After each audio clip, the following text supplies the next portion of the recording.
Welcome दोस्तों, classmate में आप सबका स्वागत है। आज हम इस वीडियो में देखने वाले हैं प्रतिवेदन के बारे में। हमारा वीडियो एग्जाम के पर्पस से तैयार किया जाता है ताकि आप विस्तार से सभी प्रश्नों का उत्तर दे सके और अच्छे अंक प्राप्त कर सके। इसलिए हमारा वीडियो कभी कभी थोड़ा लंबा हो जाता है, तो बने रहिए इस वीडियो के अंत तक। तो चलिए आज के इस वीडियो में आगे बढ़ते हैं। इस वीडियो में प्रतिवेदन को हम निम्न बिंदुओं के माध्यम से प्रस्तुत कर सकते हैं। प्रस्तावना, किसी वस्तु घटना के निरीक्षण के पश्चात तैयार किया गया विवरण प्रतिवेदन कहलाता है। प्रतिवेदन में निरीक्षण का विवरण होता है जो घटना का पूर्ण जानकारी प्रदान करने में सहायक होता है तथा निष्कर्ष के समतुल्य होता है, क्योंकि इसमें निरीक्षण के पश्चात निकला तर्क की मार्मिकता होती है।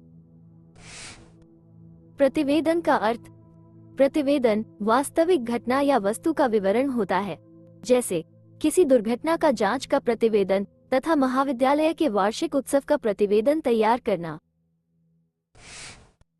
प्रतिवेदन की परिभाषा। प्रश्न, प्रतिवेदन किसे कहते हैं? इसका आशय स्पष्ट कीजिए। उत्तर, किसी व्यक्ति, स्थान, वस्तु या घटना का उद्देश्यपूर्ण निरीक्षण के पश्चात तैयार किया गया वो संपूर्ण विवरण जिसमें घटना से संबंधित पूर्ण जानकारी निहित हो, प्रतिवेदन कहलाता है। प्रतिवेदन उन विवरणों को कहा जाता है जो किसी घटना या व्यक्ति के क्रियाकलाप के सूक्ष्म निरीक्षण के पश्चात तैयार किए जाते हैं। ये प्रतिवेदन इन घटनाओं और व्यक्तियों के क्रियाकलाप की यथार्थ स्थिति प्रकट करते हैं और उनकी उपयोगिता का परीक्षण भी करते हैं। प्रतिवेदन के उद्देश्य, कार्य अथवा उपयोगिता। प्रश्न, प्रतिवेदन की उद्देश्य, उपयोगिता या कार्य लिखिए। उत्तर, प्रतिवेदन का उद्देश्य अथवा उपयोगिता। पहला, विभागों, उपविभागों के क्रियाकलापों का लिखित ब्यौरा तैयार करना। दूसरा, व्यक्ति विशेष, संस्था, संगठन के जांच अधिकारी द्वारा विवरणात्मक तथ्य प्रस्तुत करना।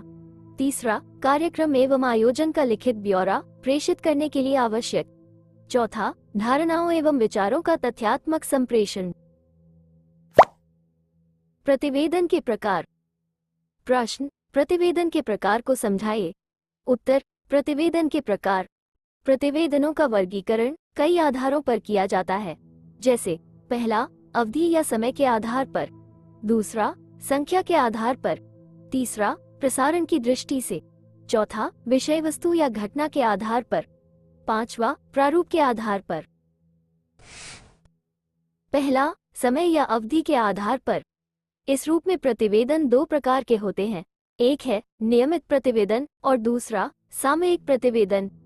नियमित प्रतिवेदन, कर्मचारियों की चरित्रावली और विभागों के वार्षिक प्रतिवेदन इन्हीं के अंतर्गत आते हैं, जैसे गोपनीय चरित्रावली, विभागीय वार्षिक प्रतिवेदन, मासिक त्रैमासिक ब्यौरा, प्रगति रिपोर्ट आदि।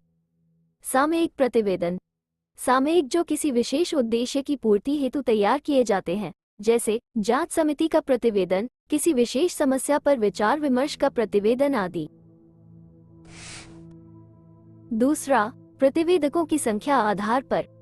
प्रतिवेदन देने वालों की संख्या के आधार पर प्रतिवेदन दो प्रकार के होते हैं, एक है सामूहिक प्रतिवेदन और दूसरा है वैयक्तिक प्रतिवेदन। सामूहिक प्रतिवेदन, इसमें प्रतिवेदक समूह, समिति या उपसमिति आदि के सभी सदस्यों के विचारों को समाहित किया जाता है। वैयक्तिक प्रतिवेदन, इसे एक व्यक्ति प्रस्तुत करता है, अतः इसमें केवल उसकी वैयक्तिक धारणाओं एवं विचारों का समावेश होता है। तीसरा, प्रसारण की दृष्टि से। इस दृष्टि से भी प्रतिवेदन के दो भेद होते हैं, एक है गोपनीय प्रतिवेदन और दूसरा है प्रकाशित प्रतिवेदन। गोपनीय प्रतिवेदन, लोकहित की दृष्टि से प्रतिवेदनों को गोपनीय भी रखा जा सकता है, ऐसे प्रतिवेदनों को प्रकाशित नहीं किया जाता। प्रकाशित प्रतिवेदन, यदि किसी विशेष उद्देश्य की प्राप्ति के लिए प्रतिवेदन का प्रचार प्रसार आवश्यक होता है, तो ऐसे प्रतिवेदनों को विभिन्न समाचार पत्रों में प्रकाशित किया जाता है। चौथा, विषय वस्तु या घटना के आधार पर। इस दृष्टि से प्रतिवेदन के चार प्रकार होते हैं। पहला है किसी व्यक्ति विशेष का गोपनीय प्रतिवेदन। दूसरा है किसी संस्था का वार्षिक एकक प्रतिवेदन। तीसरा है किसी समारोह, संगोष्ठी या कार्यशाला का प्रतिवेदन और चौथा है किसी जांच समिति का प्रतिवेदन। पांचवा, प्रारूप के आधार पर। प्रारूप के आधार पर प्रतिवेदन के दो रूप होते हैं। एक है निश्चित प्रारूप वाले प्रतिवेदन और दूसरा है मुक्त प्रारूप वाले प्रतिवेदन। निश्चित प्रारूप वाले प्रतिवेदन, इनमें आकलन के मुद्दे निश्चित होते हैं। ऐसे प्रतिवेदन प्रायः मुद्रित प्रपत्रों में प्रस्तुत करने देते हैं। मुक्त प्रारूप वाले प्रतिवेदन, इसमें आकलन के मुद्दे निश्चित नहीं होते तथा प्रतिवेदन की कुछ छूट रहती है। प्रतिवेदन आवश्यकतानुसार प्रबंधित भी हो सकते हैं तथा निबंधित और अनुबंधित भी। विषय वस्तु के आधार पर वे तथ्यों को विचारपरक रूप में प्रस्तुत कर सकते हैं। इस रूप में भी प्रतिवेदन के दो प्रकार होते हैं। एक है विस्तृत प्रतिवेदन और दूसरा है संक्षिप्त प्रतिवेदन। प्रश्न, प्रतिवेदन लिखते समय किन किन बातों को ध्यान में रखना चाहिए? उत्तर, प्रतिवेदन तैयार करते समय हमें निम्नलिखित बातों को ध्यान में रखना चाहिए। पहला, जिस किसी व्यक्ति, वस्तु, घटना, बैठक, समारोह, दुर्घटना, कार्य या व्यापार आदि के बारे में प्रतिवेदन प्रस्तुत करना है तो उससे संबंधित सभी तथ्यों का पूर्ण रूप से परीक्षण कर लेना चाहिए। दूसरा, जिस वस्तु, व्यक्ति की जांच के बारे में प्रतिवेदन लिखना है उसके संबंध में अन्य संबंधित व्यक्तियों, विशेषज्ञों की राय भी जान लेनी चाहिए। तीसरा, प्रतिवेदन तथ्यों पर आधारित होना चाहिए क्योंकि यही भविष्य में दस्तावेज की तरह कार्य करते हैं। चौथा, प्रतिवेदन की भाषा सरल, स्पष्ट एवं सटीक होनी चाहिए। पांचवा, प्रतिवेदन औपचारिक शैली में रखा जाना चाहिए। छठवां, प्रतिवेदन प्रस्तुत करते समय प्रतिवेदक तटस्थ रूप से निष्पक्ष जांच करके तथ्यों के तर्क के आधार पर विवरण प्रस्तुत करता है। सातवां, प्रतिवेदन में अनावश्यक बातें नहीं होनी चाहिए। आठवां, प्रतिवेदन में पारिभाषिक शब्दावली का प्रयोग आवश्यक है। नववां, प्रतिवेदन शासकीय पत्र के प्रारूप में ही लिखा जाता है। 10वां, प्रतिवेदन के अंत में एक तटस्थ समीक्षक के रूप में अपनी राय का निष्कर्ष देना चाहिए। 11वां, विषय का प्रतिपादन क्रमबद्ध, सुगठित रूप से होना चाहिए। प्रतिवेदन की विशेषता। प्रश्न, प्रतिवेदन की विशेषताएं क्या क्या है? लिखिए। उत्तर, प्रतिवेदन का विशेषताएं। पहला, प्रतिवेदन तथ्यों पर आधारित होता है, अतः ये भविष्य में दस्तावेज की तरह कार्य करते हैं। दूसरा, प्रतिवेदन की भाषा सरल, स्पष्ट एवं सटीक होती है। तीसरा, इसमें प्रतिवेदक तटस्थ होता है। चौथा, प्रतिवेदन औपचारिक शैली में रखा जाता है। पांचवा, प्रतिवेदन प्रस्तुत करते समय प्रतिवेदक तटस्थ रूप से निष्पक्ष जांच करके तथ्यों के तर्क के आधार पर विवरण प्रस्तुत करता है। छठवां, प्रतिवेदन निवैयक्तिक होता है। सातवां, प्रतिवेदन में अनावश्यक बातें नहीं होनी चाहिए। आठवां, प्रतिवेदन में पारिभाषिक शब्दावली का प्रयोग आवश्यक है। नववां, प्रतिवेदन शासकीय पत्र के प्रारूप में ही लिखा जाता है। 10वां, प्रतिवेदन के अंत में एक तटस्थ समीक्षक के रूप में अपनी राय का निष्कर्ष होता है। 11वां, प्रतिवेदन विस्तृत भी हो सकता है तथा संक्षिप्त भी। प्रतिवेदन के स्वरूप। प्रश्न, प्रतिवेदन के स्वरूप लिखिए। उत्तर, प्रतिवेदन का स्वरूप व्यक्ति, वस्तु और घटना पर आधारित होता है। जैसे किसी व्यक्ति द्वारा किए गए गबन या भ्रष्टाचार की जांच करके प्रतिवेदन तैयार करना हो तो वो किसी संस्था के वार्षिक प्रतिवेदन से भिन्न होगा। इस प्रकार प्रतिवेदन न केवल आकार प्रकार अपितु विषय वस्तु और भाषा शैली में भिन्न होगा। अतः प्रतिवेदन का स्वरूप व्यक्ति, वस्तु, स्थान और घटना पर आधारित है। प्रतिवेदन के स्वरूप। पहला, व्यक्तिनिष्ठ प्रतिवेदन का स्वरूप। जहां किसी व्यक्ति के कार्य विशेष की जांच की जाती है उसे व्यक्तिगत प्रतिवेदन कहते हैं। उसमें उस व्यक्ति द्वारा किए गए अपराधों, भ्रष्टाचार, गबन आदि का ब्यौरा होता है तथा अंत में निष्कर्ष दिया जाता है। इसके लिए एक व्यक्ति प्रतिवेदन तैयार कर सकता है अथवा अनेक व्यक्तियों की समिति भी प्रतिवेदन तैयार कर सकती है। दूसरा, कार्यालयीन प्रतिवेदन का स्वरूप। ये प्रतिवेदन शासकीय अथवा अशासकीय कार्यालय से संबद्ध रहते हैं। ये प्रतिवेदन जब आवश्यक हो तब प्रस्तुत किए जाते हैं अथवा किसी कार्यालय को इस प्रकार के प्रतिवेदन मासिक अथवा निर्धारित सीमा में अपने मुख्य कार्यालय को प्रेषित करना होता है। तीसरा, संस्थागत प्रतिवेदन का स्वरूप। जब किसी संस्था द्वारा अपने मासिक, वार्षिक, छमाही प्रतिवेदन प्रस्तुत किए जाते हैं तो उन्हें संस्थागत प्रतिवेदन कहते हैं। ये प्रतिवेदन विवरणात्मकम शैली में लिखे जाते हैं तथा उसमें संस्था के कार्यों का लेखा जोखा होता है। इस प्रकार के प्रतिवेदन में सूचनाएं अथवा जानकारियां अधिक होती हैं। चौथा, घटनाक्रम प्रतिवेदन का स्वरूप। इस प्रकार के प्रतिवेदन किसी समाचार पत्र पत्रिका के लिए लिखे जाते हैं। उसमें किसी संस्था द्वारा किए गए विशिष्ट कार्य अथवा आयोजन का विवरण रहता है। इस प्रकार के प्रतिवेदन भी विवरणात्मक शैली में लिखे जाते हैं तथा सूचनापरक होते हैं। प्रतिवेदन के कुछ उदाहरण। उदाहरण 1, किसी दुर्घटना की जांच का प्रतिवेदन तैयार कीजिए। उत्तर, किसी दुर्घटना का जांच प्रतिवेदन।